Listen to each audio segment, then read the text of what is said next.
Prabhas fans అంతా చాలా ఆనందపడ్డారు. ఎందుకంటే కాటేరమ్మ కొడుకు సాలర్లో ప్రభాస్ అయితే కాటేరమ్మ కోడలి గాడిలో అనుష్క అన్నట్లుంది. అనుష్క గారి యాక్టింగ్ అయితే వేరే లెవెల్ ఉంది. మన జమినీ గణేష్ గారి మనవడు కూడా ఇందులో హీరో క్యారెక్టర్ చేశాడు అనమాట. ఆయన యాక్టింగ్ కూడా బాగుంది.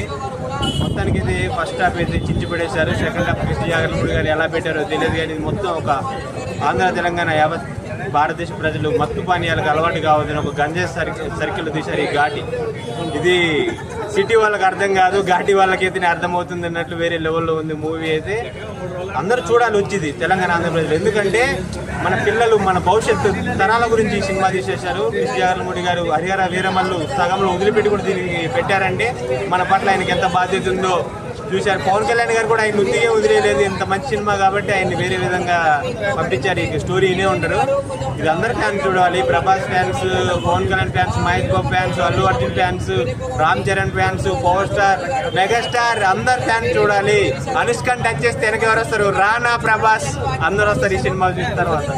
Anushka after long time movie తీశారు కదా, ఎలా అనిపిస్తుంది స్క్రీన్ పైన? చాలా అయితే ప్రీటీగా ఉంది. చాలా అంటే స్వీటీ కాస్త కొంచెం హాట్ గా, ఐ మీన్ స్వీటీ కాస్త కొంచెము ఘాటుగా కనిపిస్తుంది అంటున్నారు కదా, దానిపై ఘాటుగా అంటే ఆ క్యారెక్టర్ శారీ క్యారెక్టర్ ఎక్కువ ఉందన్నమాట. దానివల్ల గ్లామర్ రూల్ లేదు. లేడీ ఓరియంటెడ్ మూవీ అనొచ్చా? Lady oriented. ఇంకా లేడీ ఓరియంటెడ్ మూవీకి పెట్టింది పేరు అనుష్క.